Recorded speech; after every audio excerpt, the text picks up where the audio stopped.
कर लेते हैं बीएलए की दहशत, सीपैक को झटका। दरअसल पाकिस्तान में एक बार फिर से बलूचिस्तान लिबरेशन आर्मी यानी बीएलए ने अपना जोर दिखाना शुरू कर दिया है और जोर दिखाते हुए आजम मुनीर के फौज को थर्रा दिया है। बलूच लिबरेशन आर्मी यानी बीएलए ने 15 अप्रैल से 25 अप्रैल के बीच यानी महज 10 दिन में बलूचिस्तान के अलग अलग जिलों में पाकिस्तानी सेना के खिलाफ हुए अलग अलग हमलों की जिम्मेदारी ली है। बलूचिस्तान में कत्लेआम की वजह से पाकिस्तान और चीन के बीच की दोस्ती अब गंभीर संकट के दौर से गुजर रही है, क्योंकि पाक फौज, पाक सेना के साथ चीनी नागरिकों पर बढ़ते आतंकी हमलों ने बीजिंग के सब्र का बांध तोड़ दिया है। सीपैक यानी चाइना पाकिस्तान इकोनॉमिक कॉरिडोर अब चीनी इंजीनियरों और वर्कर्स के लिए बेहद खतरनाक साबित हो रहा है। लिहाजा अब सीपैक को बड़ा झटका लगा है। खबर यह है कि ग्वादर में चीनी कंपनी ने काम करना बंद कर दिया है। सीपैक के तहत ग्वादर में काम कर रही चीनी कंपनी हैंगेंग ग्रुप ने अपनी फैक्ट्री को बंद कर दिया है। क्या ये पाकिस्तान को दोहरा झटका है?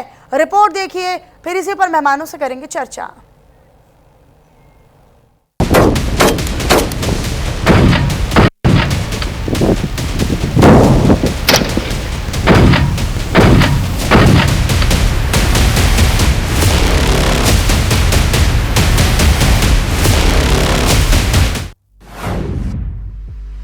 बीएलए के हमलों से पाकिस्तानी फौज थर्रा गई। बीएलए ने सिर्फ 10 दिनों में 27 हमले किए। बीएलए ने सिर्फ 10 दिनों में 42 पाकिस्तानी सैनिक मार डाले। बीएलए के हमलों से सीपैक को बड़ा झटका। ग्वादर में चीनी कंपनी ने काम बंद किया। पाकिस्तान को दोहरी मार। पाकिस्तान में एक बार फिर से बलूचिस्तान लिबरेशन आर्मी ने अपना पूरा जोर दिखाते हुए आसिम मुनीर की फौज को थर्रा दिया है।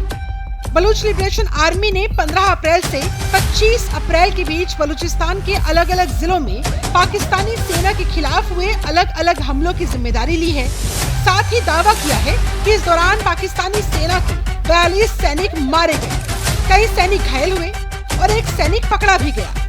बीएलए प्रवक्ता जियंद बलोच ने दावा किया है कि बीएलए के लड़ाकों ने पाकिस्तानी सिक्योरिटी फोर्स को निशाना बनाकर डायरेक्ट अटैक किए, घात लगाकर हमले किए, छापे मारे और ड्रोन हमले भी किए।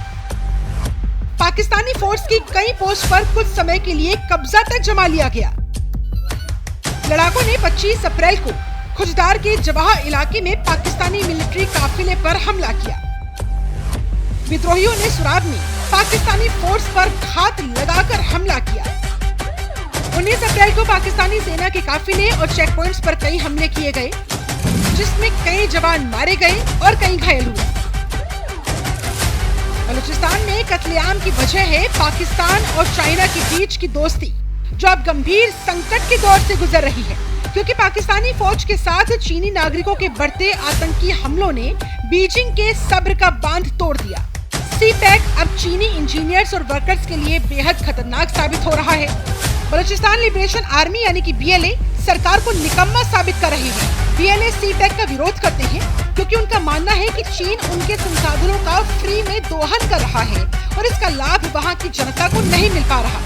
इसी विरोध के चलते चीनी इंजीनियर्स और श्रमिकों को निशाना बनाकर आत्मघाती हमले किए जाते हैं। इसी विरोध के चलते चीनी इंजीनियर्स और श्रमिकों को निशाना बनाकर आत्मघाती हमले किए जा रहे हैं। जानकारी के मुताबिक साल 2021 से अब तक बीएलए के आतंकवादी हमलों में कम से कम 20 चीनी नागरिक मारे जा चुके हैं और कई घायल हुए हैं। शहबाज और मुनीर आर्मी इन सबकी रक्षा करने में पूरी तरह से नाकाम साबित हुई। लिहाजा अब सीपैक को बड़ा झटका लगा है। खबर है कि ग्वादर में चीनी कंपनी ने अपना काम बंद कर दिया है।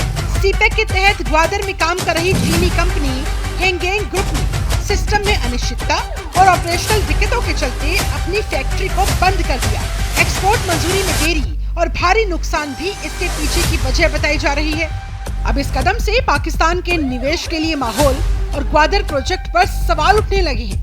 कंपनी के इस कदम ने दिखा दिया है कि कंगाल पाकिस्तान में निवेश जोखिम भरा हो सकता है। निवेशक डरे हुए हैं कुल मिलाकर पाकिस्तान पर यूएई के बाद चीन का भी भरोसा उठता जा रहा है और वजह है बलूच लिबरेशन आर्मी, जिनका मकसद है पाकिस्तान से खुद की आजादी।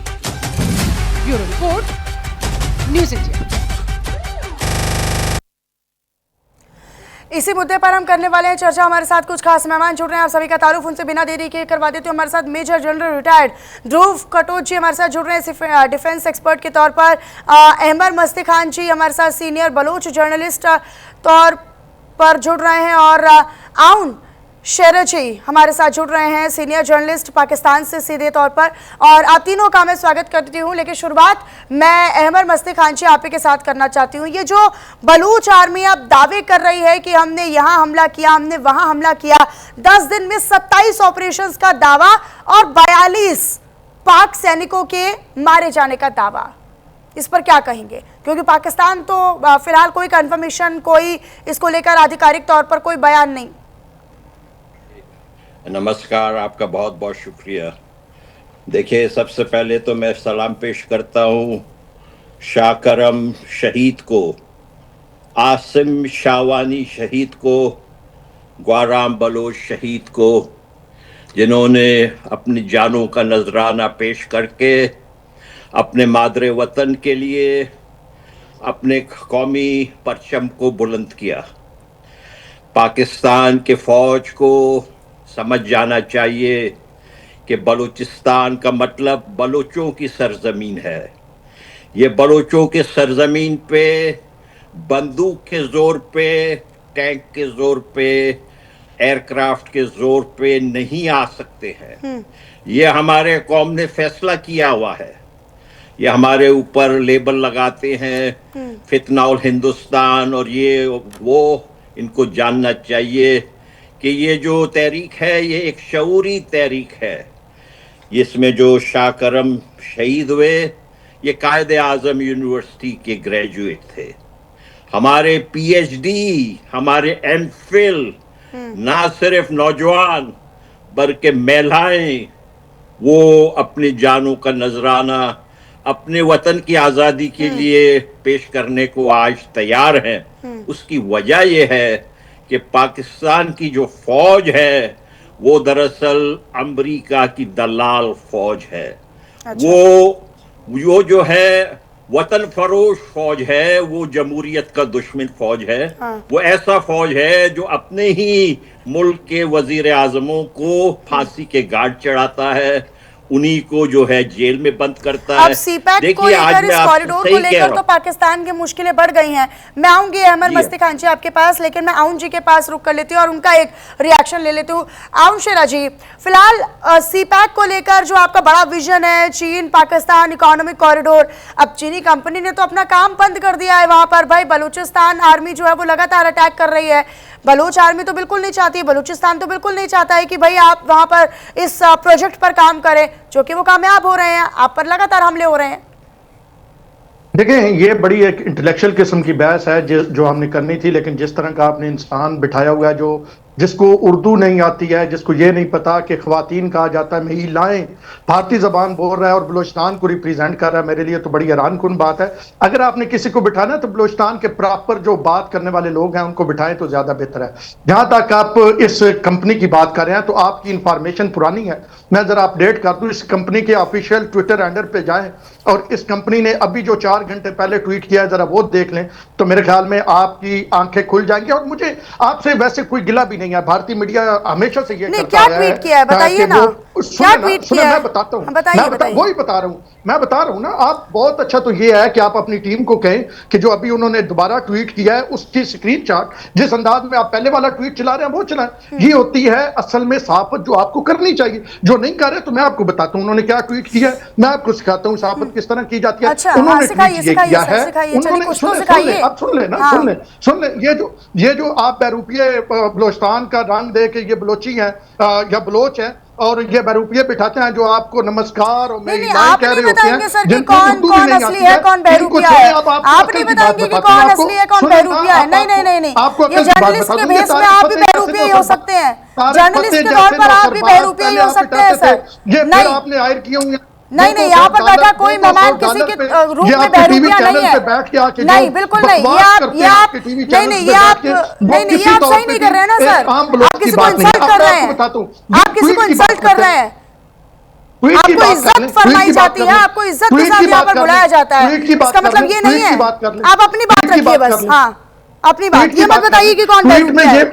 ट्वीट में वाज़ेह तौर पे ये बताया गया है कि हम पाकिस्तान में अपना ऑपरेशन वजीर आजम शहबाज शरीफ से और जो हमारे प्लानिंग मिनिस्टर हैं साहब, जो एहसन इकबाल हैं, उन्होंने इन तमाम चीज़ों का नोटिस लिया है। किन चीज़ों का नोटिस लिया है? जिस तरफ आप मिला रही हैं ना BLA वगैरह, ये जो आपके फितनतुल हिंदुस्तान के लोग हैं, इनका इससे कोई ताल्लुक नहीं है। ये कुछ जो मसाइल थे वो तकनीकी मसाइल थे। तकनीकी मसाइल जो है, अभी आपके एक जो है वो बिजली घर जो है उसको आग लग गई है, मोदी साहब ने उसके इफ्तिताह करना था, तो आप ये कहें कि वहां पे किसने आग लगाई है? तकनीकी मसाइल कहीं भी आ सकते हैं, उसमें जो हुकूमतें होती हैं वो बैरून मुल्क से जो इन्वेस्टमेंट होती है उनकी इन्वेस्टर्स की। तो पाक सैनिक कैसे मारे जा रहे हैं? पाकिस्तान के सैनिक कैसे मारे जा रहे हैं? पाकिस्तान के सैनिक कैसे मारे जा रहे हैं फिर? अच्छा चल इस पे आ जाते हैं, आपका जो पैनल बैठा हुआ है, इन पैनल वालों से सिर्फ ये पूछ लें कि बलोचिस्तान के जिले कितने हैं, साउथ बलोचिस्तान जो है उसमें कौन कौन सी आबादियां हैं, नॉर्थ बलोचिस्तान में कौन कौन सी आबादियां हैं, वहां पे नॉर्थ बलोचिस्तान में FC कितनी है, साउथ में, ये तो आपको पता नहीं होगा। राह का प्रोपेगेंडा उठा के आप चल पड़ते हैं, मोटी मोटी बातें, इतने हमले हो गए और इतने मारे गए, ना आप कोई ओरिजिनल जवाब नहीं देंगे ना सर, जवाब नहीं देंगे ना, जवाब नहीं है ना आपके पास। नहीं नहीं, कितने जिले कहां पर है, किसका क्या ज्योग्राफिकल, क्या किसका हिस्टोरिकल बायोडाटा है, ये तो मैं नहीं बोल रही हूँ ना, इस पर तो चर्चा नहीं है। अरे मैंने कहा, आपने बोला कि ठीक है। आप एंकर, आप मुझे बता दें बलोचिस्तान के जिले कितने? अरे सर सुनिए सुनिए सुनिए सुनिए सुनिए सुनिए, आप भी पत्रकार हैं, आप भी पत्रकार हैं, आप भी जर्नलिस्ट हैं, आप भी पत्रकार हैं, आप भी जर्नलिस्ट हैं, आप मुझे बता दिए ना पाकिस्तान के सैनिक कैसे मारे जा रहे हैं फिर? क्यों BLA दावा कर रहा है और क्यों इसको कंडेम नहीं कर रहा पाकिस्तान? मुझे अरे CPEC पर आपको नुकसान पहुंच रहा है ना, आप इस पर रहिए। ध्रुव जी, ध्रुव कटोच जी, ध्रुव जी, CPEC एक बड़ा मुद्दा बना हुआ है। बलूच के लोग जो है, बलूचिस्तानी के जो लोग हैं, वो ये नहीं चाहते हैं कि इस पर काम हो। अब पाकिस्तान को इस पर बड़ा झटका लगता हुआ नजर आ रहा है ना, क्योंकि ये सैनिक मारे जाना, वहां पर लगातार अटैक होना, कंपनियां बंद कर देनी है, अपना काम काज बंद कर दिया है चीनी कंपनी ने, तो इसको लेकर एक टारगेट था CPEC, वो तो बलूचिस्तान आर्मी पूरा कर ही रही है अपना। ध्रुव कटोच जी, आवाज मिल रही है आपको? हाँ, आवाज आ रही है, धन्यवाद। देखिए, मैं कोई तू मैं नहीं फंसना चाहता हूं, मैं तो सिर्फ एक मिलिट्री एंगल से अपनी बात अभी करूंगा। सबसे पहले जब हम देखते हैं कि इस प्रकार की घटनाएं में कई इंसिडेंट्स हुए हैं अप्रैल के महीने में, मैं सिर्फ एक महीने की बात कर रहा हूं, अप्रैल के महीने में बहुत इंसिडेंट्स हुए हैं और काफ़ी हद तक कैजुअल्टीज हुई है। पाकिस्तान सरकार ने ना तो इसके ऊपर कहा है कि हुई है या नहीं हुई है, उनकी तरफ से कोई स्टेटमेंट्स नहीं आई है। मैं पाकिस्तानी मीडिया के ही रिपोर्ट्स की बात कर रहा हूं। अभी इससे मतलब क्या होता है? इसके मतलब ये होता है कि ये जो कोऑर्डिनेटेड अटैक्स हैं, ये नॉर्मल अटैक से अलग होते हैं। एक इसका मतलब है कि जो प्लानिंग का दर्जा है अटैक्स का, वो बहुत ऊंचे दर्जे तक आ गया है, और ये मैं समझता हूं पाकिस्तान सरकार के लिए चिंता का विषय है। एक बार जब उस प्रकार की कोऑर्डिनेशन आ जाती है कि ये नहीं है कि भाई कहीं मौका मिल गया वहां पर हमला कर दिया, कहीं और मौका कर दिया वो हमला कर दिया, ये एक जब कोऑर्डिनेटेड तरीके से एक बड़ी प्लान के मुताबिक जब होता है, तब ये खतरे के विषय हैं। ये तो पहली बात है।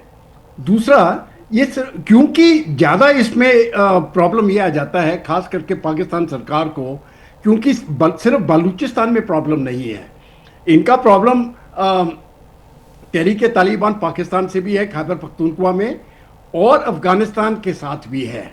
तो जब ये तीनों चीज़ों को मिलाई जाती हैं, तो जो सिक्योरिटी प्रॉब्लम्स है, और ये मैं जानता हूँ, मैं पूरी ज़िंदगी इसी में गई है, जो सिक्योरिटी प्रॉब्लम्स हैं एक किसी भी सेना के लिए, वो बहुत हद तक बढ़ जाते हैं, और आप हर एक स्क्वायर किलोमीटर के ऊपर डिप्लॉय नहीं कर सकते हो। ये तभी हो सकता है जब आपके पास लोकल सपोर्ट हो, और तब जाके आपका ये कंट्रोल में आ जाता है। तो ये सिक्योरिटी चैलेंज मैं मानता हूँ पाकिस्तान के लिए बहुत मुश्किल वाला चैलेंज है, और अगर वो इसको सही तरीके से अभी कंट्रोल नहीं करेंगे तो ये मुश्किलें बढ़ती ही जाएंगी, ये कम नहीं होने वाली है। अभी इसमें तीसरी बात ये है, क्योंकि इस प्रकार के अटैक्स हो रहे हैं और ये साफ दिखा देता है कि इंटेलिजेंस गैप्स हैं इस समय पर पाकिस्तान की प्लानिंग में, तो उनको नहीं मालूम पड़ रहा है कि आगे क्या होने वाला है और वहां पर कमांड एंड कंट्रोल बहुत कमजोर हो चुका है। चौथी बात, और ये मैं आपको दावे से कह सकता हूं, एक पूरी जिंदगी मैंने फौज में काटी है, जब इस प्रकार के कैजुअलिटीज लगातार होती रहती है, देखिए कभी ना कभी कैजुअलिटीज होती है सभी की, उसमें कोई आशंका की बात नहीं है, लेकिन जब ये लगातार कैजुअलिटीज होती हैं तो उस फौज के मोराल के ऊपर बहुत फर्क पड़ता है। और ये फर्क मुझे लग रहा है ये पाकिस्तान की सेना में इस समय पर ये दिख रहा है। अच्छा सर, क्या बलूचिस्तान में लगातार बढ़ती हिंसा ये पाकिस्तान की आंतरिक सुरक्षा को लेकर एक बड़ा सवाल नहीं पैदा करती है? वही तो पैदा कर रही है और ये बहुत बड़ा सवाल पैदा कर रही है। और इसकी ज्यादा गंभीरता इसलिए हो रही है क्योंकि ये सिर्फ बलूचिस्तान का मामला नहीं है, ये खैबर पख्तूनख्वा का भी है और पूरी ड्यूरेंट लाइन का भी अफगानिस्तान के साथ। तो बॉर्डर जो है वो पूरे, एक तो बॉर्डर टेंस है उनका, राइट, दूसरा इनका जो है अब खैबर पख्तूनख्वा में टेंशन है और आखिरी बलूचिस्तान, और सबसे ज्यादा खतरा इनको इस समय पर बलूचिस्तान का है क्योंकि सीपैक जो है वो बलूचिस्तान के रास्ते से जा रहा है। और ये तो मैं अभी की बात नहीं, मैं 10 साल पहले से, ये 10-15 साल पहले जब ये इस प्रकार की डिबेट चलती थी, मैंने उस समय पर ही कहा था, और मेरे कई चीन के भी दोस्त थे उधर, मैं कहा भाई साहब जब तक वहां पर आप स्टेबिलिटी नहीं ला सकते हो, ये चाइना पाकिस्तान इकोनॉमिक कॉरिडोर आगे जाना, ये आप कह सकते हो ये काम हुआ वो काम हुआ है, लेकिन ये बात बनती नहीं है। कोई भी इकोनॉमिक्स के लिए आपको पॉलिटिकल स्टेबिलिटी चाहिए, पॉलिटिकल स्टेबिलिटी गई तो वो इकोनॉमिक प्रेशर बढ़ जाते हैं। और आखिरी चीज मैं बताना चाहता हूँ, ये बहुत छोटी सी चीज है, देखिए कभी ना कभी पाकिस्तान इस सिक्योरिटी मामलों को हल कर सकता है, मुझे इसमें कोई शक नहीं है। उनका सबसे बड़ा प्रॉब्लम इस समय पर बलूचिस्तान नहीं है और खैबर पख्तूनख्वा नहीं है, ना तो अफगानिस्तान बॉर्डर है। ठीक है, उनका सबसे बड़ा प्रॉब्लम इस समय पर उनकी इंटरनल पॉलिटिक्स है। और जब तक वो पॉलिटिकल सिचुएशन आप अपनी सुधार नहीं सकेंगे, बाकी प्रॉब्लम्स वो हल नहीं कर सकते हैं। ठीक है, ठीक है कोई सर। भी प्रॉब्लम हल करने के लिए खुद की स्टेबिलिटी है, बड़ा डिवाइडेड पॉलिटी है, वो मैं समझता हूं पाकिस्तान के लिए सबसे बड़ा खतरा है। और वो खतरा जो है इन चीजों में ज्यादा असर डालता है क्योंकि लेकिन पाकिस्तान को समझना होगा, पाकिस्तान के आवाम के साथ साथ पाकिस्तान के हुक्मरानों को, वहां की सेना को समझना होगा इस बारे में। ठीक है, बहुत शुक्रिया आप सभी खास मेहमानों का हमारे साथ जुड़ने के लिए और इस पर चर्चा करने के लिए। आगे बढ़ते हुए एक बड़ी जानकारी इस वक्त की मिल रही है, वो ये कि जबलपुर क्रूज हादसे में 2 और शव बरामद हुए हैं। हादसे में मरने वालों का आंकड़ा बढ़कर 9 से 11 हो गया है। हादसे में लापता 2 लोगों की तलाश जारी है क्योंकि कुल 3 बच्चों समेत 4 लोग फिलहाल लापता थे। उनमें से 2 के शव बरामद किए जा चुके हैं, 2 अभी भी लापता हैं। हादसे में ये मृतकों का आंकड़ा 9 से बढ़कर 11 हो गया है। बरगी बांध में क्रूज डूबने से बड़ा हादसा हुआ था जिसमें मृतकों की संख्या बढ़कर 9 से अब 11 हो गई है। तो ये फिलहाल बड़ी जानकारी आप तक साझा कर रहे हैं। बड़ी खबर, जबलपुर क्रूज हादसे में मरने वालों का आंकड़ा अब से पहले 9 था और चूंकि 4 लोग अभी तक लापता थे तो 2 के शव मिल जाने के बाद मृतकों का आंकड़ा बढ़कर 9 से 11 हो गया है। और अब 2 और जो लापता शव हैं उनको ढूंढने का प्रयास और उसके लिए रेस्क्यू भी किया जा रहा है। हालांकि कल रेस्क्यू लगातार किया गया लेकिन बारिश की वजह से रेस्क्यू में बाधा आई और उसे रोकना पड़ा। अब 2 और लोगों के लापता होने की फिलहाल खबर है और उनके शव को बरामद करने की कोशिश की जा रही है। और चलिए फिलहाल इस बुलेटिन में मेरे साथ बस इतना ही। बाकी तमाम खबरों के लिए आप बने रहिएगा न्यूज़ इंडिया के साथ। नमस्कार।